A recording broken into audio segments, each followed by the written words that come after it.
we're going to be applying the mask. Every mask is different. Every skin type is different. You want to have the appropriate mask for the appropriate skin type. Veronica's skin is combination normal, and I'm going to be using a honey mask. A honey mask is good for all skin types. A honey mask is good for acneic skin types for purifying and cleansing, and it's also good for dehydrated skin types for hydrating. Honey mask is really, really gooey and can get pretty messy. I prefer to use just my hands to manually put it on the surface. You can use a brush, but like I said earlier before with the enzyme peel, it feels like more of it goes onto the brush than it actually goes onto the surface. The more thin the mask is, then the easier it is to use a fan brush, and it does help with spreading. But with something more gooey consistency, you can just use your fingers. Go ahead and apply it into both hands, as so. Start at the chin area and then move up.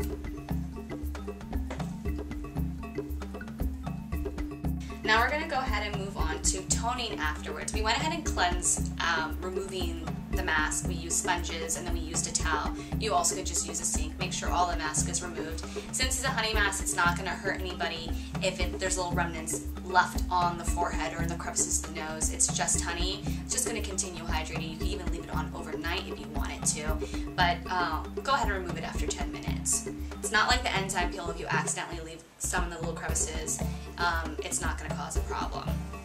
We're going to go ahead and tone to get her prepped for the serum. This isn't 100% necessary, but you can do this.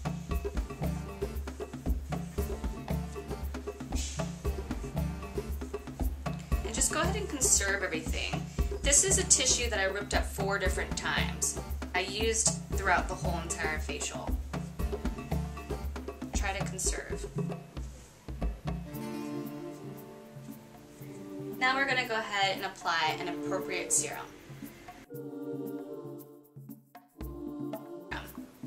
Once again, all you need is a little. A little goes a long ways. Depending on the skin type, you're going to use the appropriate serum.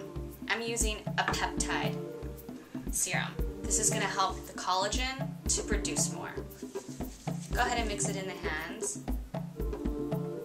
Start off at the chin, move up. Take an opportunity to do a light massage. It's going to help penetrate deeper into the pores.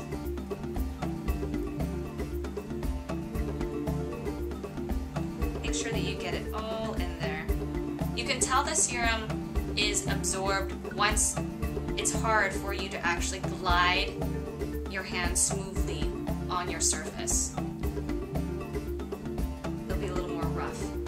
That means it's absorbing into the skin.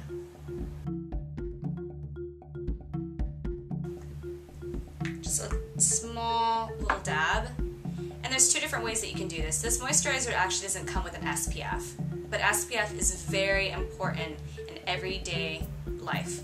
Even just going from your house to your car, that is exposure to the sun. So even just going to the car, going to the grocery store, you're being exposed continuously to the UV rays. You want to make sure that you're protected. Sun is the #1 reason for wrinkles, hyperpigmentation, and aging. You want to make sure you protect yourself, especially after getting an enzyme peel. You are more vulnerable to the sun. You want to make sure you have sun protection, and sometimes even a hat, sunglasses, just for the extra protection. If you're a jogger, definitely need nothing less than a 45 SPF, a hat and sunglasses the day after you get a peel. I wouldn't even recommend going jogging the day after. I would try to do an indoor activity.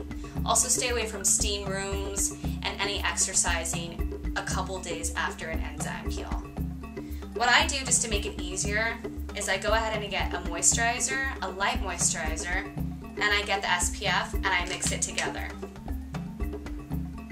It's an easier blend. I use everything natural and organic. All you need is just a little dime size. It goes a long way. Just make sure you really blend it in so the moisturizers blend it well with the sunscreen. Start at the chin area, going up to the forehead. Just blend it in really well, and you should be perfectly fine. Get the neck, get the ears, and the décolleté. These are all areas that also need to be protected from the sun.